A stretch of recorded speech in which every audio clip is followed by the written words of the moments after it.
Bonjour à tous et bienvenue dans cette petite vidéo dans laquelle je vais vous montrer comment faire une estimation des coûts liés à la procédure en vue de venir poursuivre vos études supérieures en Belgique. Donc, si tu es étudiant ou parent et tu souhaites avoir une estimation, non, il faut bien savoir que c'est une estimation, certes qui n'est pas loin de la réalité, mais c'est une estimation qui va te permettre d'avoir une idée des coûts que tu peux allouer à cette procédure-là.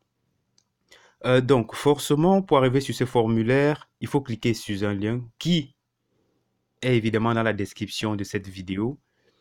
N'hésitez pas à partager le lien avec tous ceux qui vous posent des questions concernant les coûts liés à cette procédure en vue de poursuivre des études supérieures en Belgique. Donc, une fois que vous êtes sur le formulaire, vous allez rentrer un certain nombre d'informations. Par exemple, on demande le nom complet.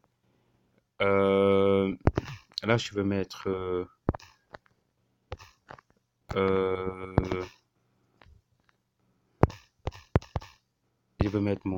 mes coordonnées. Ensuite, le code du pays, le plus 237, ça c'est l'indicatif.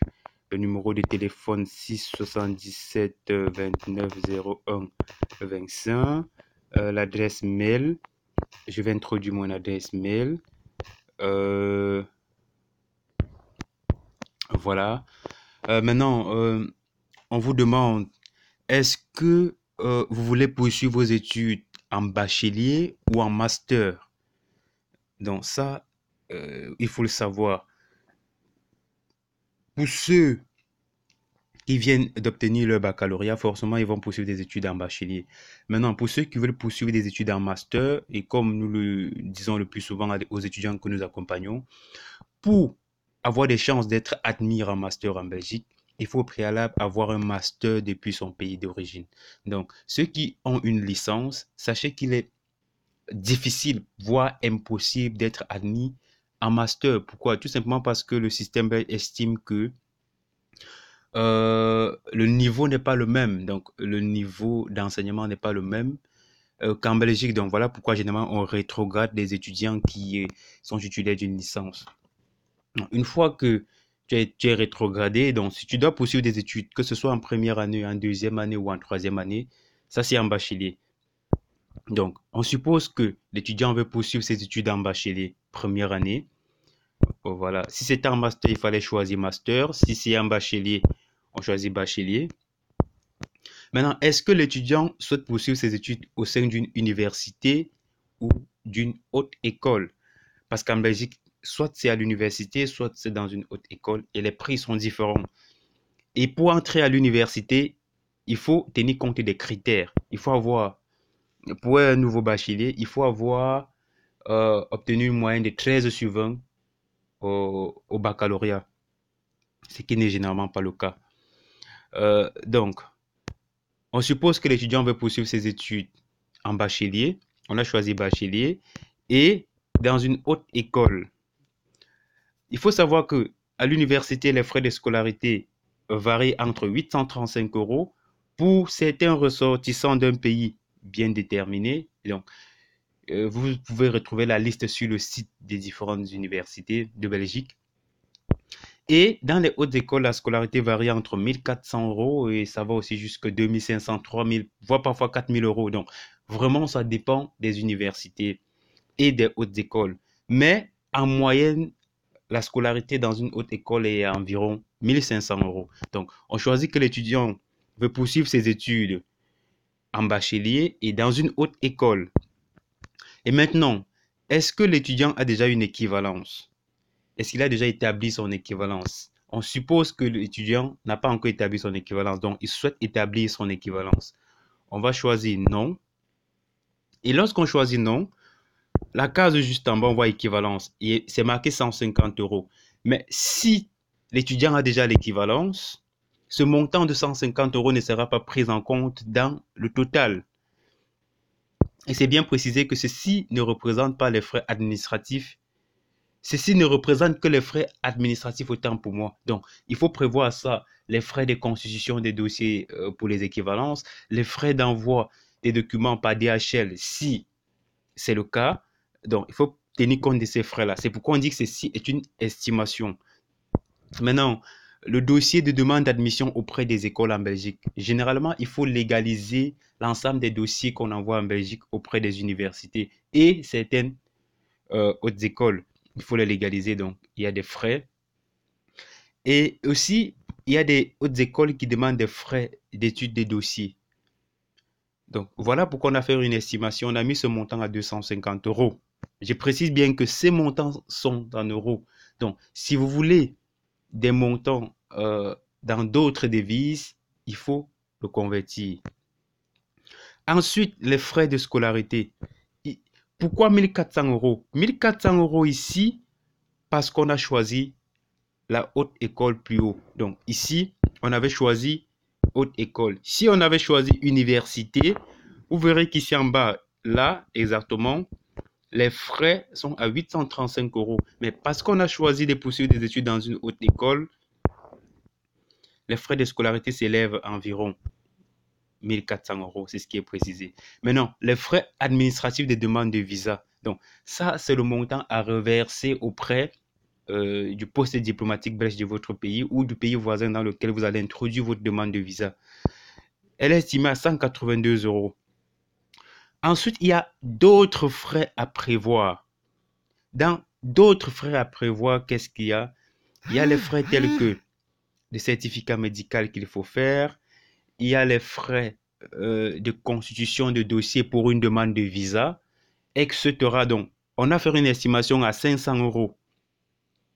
Et on a un total jusqu'à l'obtention du visa. Ce qu'on souhaite à tous les étudiants que nous accompagnons, d'obtenir leur visa et de venir poursuivre des études en Belgique. Donc, on a un total jusqu'à l'obtention du visa de 2332 euros. Et il faut savoir que les 1400 euros plus haut, c'est pour une année d'études. Et forcément, on ne les paye pas avant l'obtention du visa. Il faut que je précise bien. Donc, à ce montant-ci, si on enlève les 1400 euros, parce que généralement, il faut payer, je crois, c'est 10% de la scolarité, ce qui est appelé le Minerval. L'étudiant, jusqu'à sa demande de visa, ne paiera que moins, je peux dire moins de 1000 euros, en tout cas. Ou alors 1000 euros maximum. Là, il aurait dépensé 1000 euros maximum. Si je ne me trompe pas. Il aurait dépensé 1000 euros jusqu'à l'obtention du visa. Ou alors jusqu'à la demande de visa. Donc, pour une procédure jusqu'à la demande de visa, sans tenir compte des frais de scolarité pour une année d'études, un étudiant peut dépenser 1000 euros. Mais si on inclut, on estime que l'étudiant paye directement toute sa scolarité, ce qui est le cas pour certaines écoles en Belgique, ils exigent le paiement de tous les frais de scolarité. Là, on a un total de 2332 euros. Ça, on ne tient pas compte du billet d'avion, on ne tient pas compte des achats, des autres achats que l'étudiant peut faire depuis son pays, préparer son voyage par exemple. Donc, ce montant ne tient pas compte de cela. Donc là, on est dans les frais vraiment qui sont directement liés à la procédure et qui sont très importants. Ensuite, ce que je vais préciser, c'est que ce montant également ne tient pas compte du fait que l'étudiant est censé avoir un garant, un membre de la famille, un ami de la famille, un frère, une tante, un oncle, un cousin, etc., qui va signer la prise en charge pour ce dernier. Donc, il faut savoir que ce montant-là, ça c'est le montant, autant pour moi, des frais liés à la procédure proprement dite. Une fois que l'étudiant obtient son visa et il doit se rendre en Belgique, est-ce qu'il doit vivre en famille ou alors est-ce qu'il doit louer un cote ou une chambre d'étudiant en Belgique? Donc, si l'étudiant doit louer, on estime que le loyer mensuel pour une chambre étudiante en Belgique, c'est généralement 300 euros. Donc, sur une année, on estime à environ 3600 euros. Maintenant, l'argent de poche, on a estimé à plus ou moins 150 euros par mois, ce qui donne un revenu de près de euh, 1800 euros. Donc, c'est pourquoi vous voyez ces montants 3600 et 1800 euros. Maintenant, euh, en choisissant que l'étudiant ne doit pas vivre en famille, j'ai oublié de cocher cette case-là. Donc, on dit, je vais vivre en famille une fois en Belgique. Non. L'étudiant, dans ce cas, dit non, il ne va pas vivre en famille. Donc, cela suppose qu'il va louer une chambre, comme je disais tantôt. Mais s'il doit vivre en famille, le montant total ici, vous voyez, total avec estimation du coût de vie durant une année en Belgique. Donc, les 7 532 euros représentent le montant qu'un étudiant peut dépenser en Belgique pour une année. Donc, et avec les frais de scolarité, le loyer, la nutrition, etc. Donc là, on est à 7 732 euros. Donc maintenant, si l'étudiant doit vivre en famille, et que oui, en fait, ici, il y a juste euh, les frais jusqu'à la demande de visa. Puisqu'on estime que s'il doit vivre en famille, peut-être c'est la famille qui va prendre soin de lui, qui va s'occuper de lui, donc il ne paye pas de loyer, donc voilà. Mais dans le cas où l'étudiant doit payer son loyer et vivre de lui-même, il y aura un total de 7 732 euros à prévoir pour une procédure pour une année d'études. Donc, si un parent tient à envoyer son enfant en Europe, qu'il sache que pour une année, il peut dépenser environ 7 532 euros. Et à partir de la deuxième année, l'étudiant peut effectuer des jobs étudiants pour pouvoir soit payer sa propre scolarité ou se prendre en charge.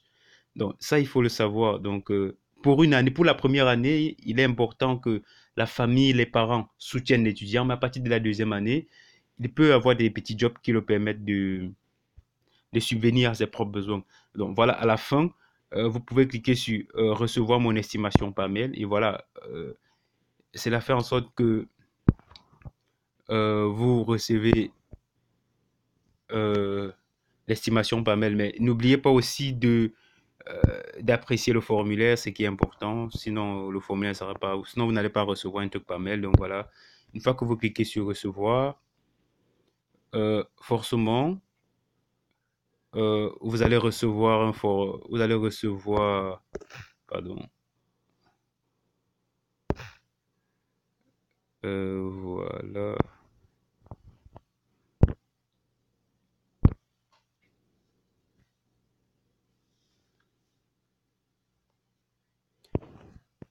Voilà, normalement, vous allez recevoir une estimation par mail quand vous cliquez. Donc, même si vous atterrissez sur cette page, ne vous inquiétez pas, vérifiez votre boîte mail. Vous auriez forcément reçu un mail avec cette estimation-là. Donc, n'hésitez pas à partager cette vidéo si vous la trouvez intéressante et à très bientôt pour une nouvelle vidéo.